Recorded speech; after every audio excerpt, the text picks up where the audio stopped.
Hello, everybody. It's the Spice Must Flow. I'm back again. And today I'm going to talk about something that's very intriguing. See, right now, what's going on is Trump is about to be put into a kill box. You look at the special prosecution, basically being headed by Mueller. He has assembled a grand jury, and they're going to attempt to take him out now. And it's interesting, this is happening at the exact same time that we have the Omron case showing that the DNC made what is at the very least just simply a really stupid set of decisions regarding basically how it is they're going to handle their IT. But, it looks an awful lot like what is actually going on is that they were very possibly the victims of a blackmail that they refused to expose for fear that it would have political consequences. Also, Cy Hirsch has come out and has basically said that Seth Rich did know about what was going on at the DNC and was the source of the leaks. Now, Cy Hirsch, he has basically said that Seth Rich was not murdered by by any political elements. He just lived in a bad neighborhood and he got killed in the bad neighborhood. Whatever, right? We don't actually know. It's very possible we never will know, just in terms of evidence that would fly in a court. What's going on with Trump, though, right?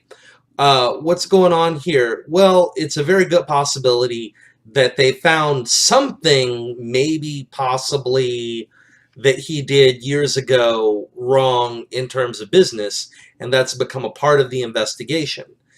This is basically directly political, right? Because there's something huge political that's about to start getting talked about, okay?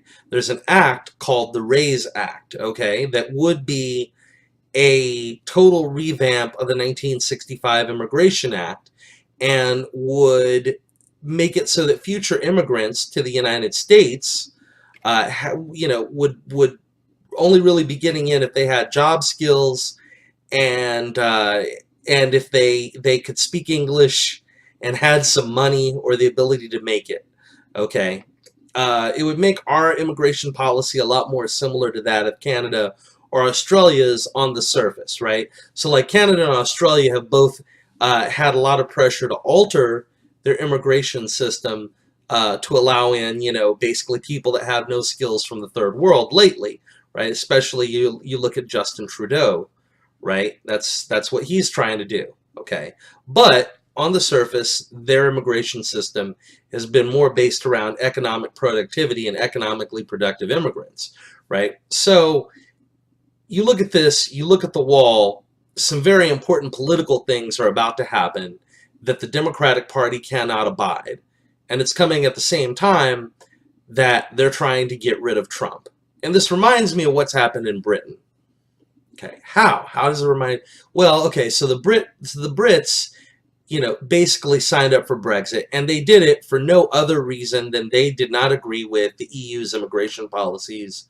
They want immigration to Britain to really, they just want it to end. They want it to stop, right? They certainly don't want the immigration policies of Merkel in Britain, and that's why they decided to go with Brexit. And what's the government done there, right? The government has basically now come out and said, well, it's going to take 5 years before we even can get into that. I'm like, really? It's going to take you 5 years? You decided that 5 years. Really? 5 years. I mean, let's be real here, folks.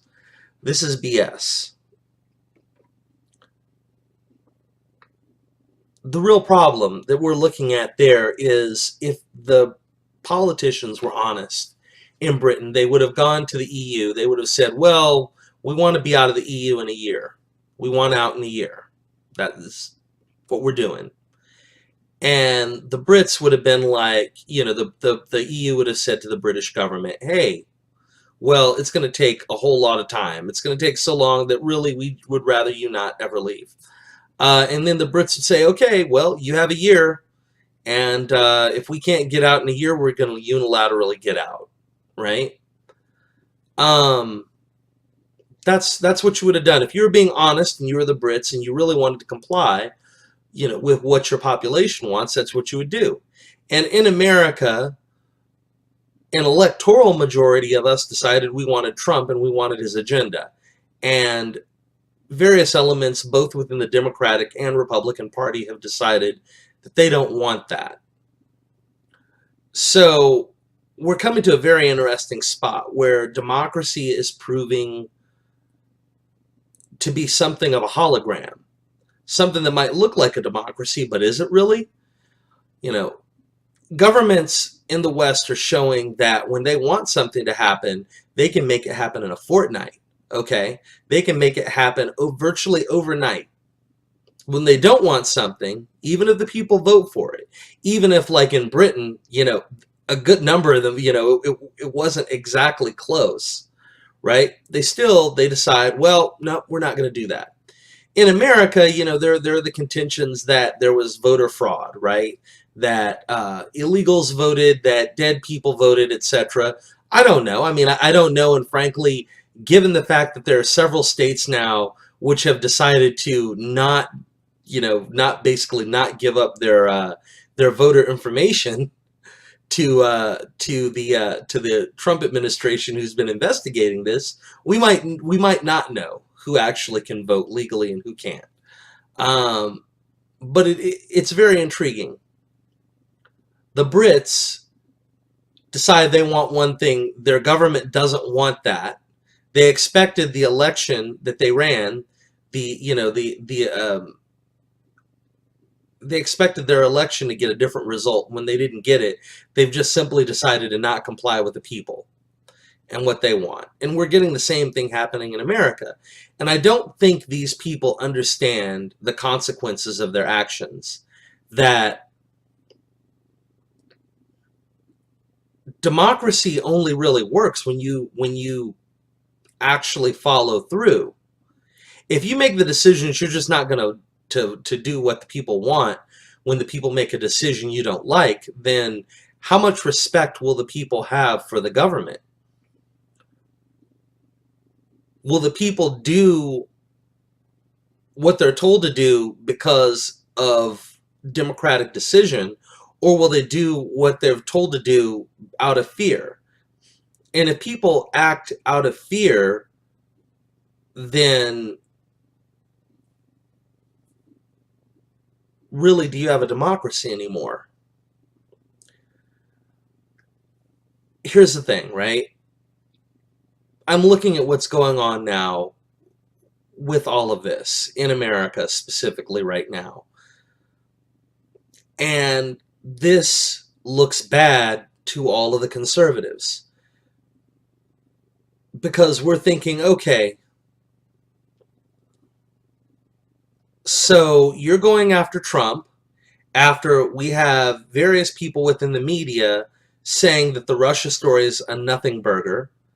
You're now going to hit Trump up and jam him up for something, in all likelihood, that he either is not wrong about, in which case you simply can jam up his agenda by making him go into the weeds, or if you can get him, it'll be something that you would never prosecute one of your own for. And you're doing it at a time that we've discovered that people at the DNC obviously, at the very least, made horrible decisions regarding their IT staff. And at the time that something that everybody said, this is a kooky conspiracy theory. Seth Rich had nothing to do with the DNC leaks. It was Russia. And now it's pretty clear that it wasn't Russia. And this is the time at which you go after Trump. Are any of us going to believe you, right? Like, this credibility has been destroyed, and probably around 25% of the country. Hillary's, her old statement of basket of deplorables, the deplorables don't believe it. And we have a whole bunch of evidence that we really can't believe it.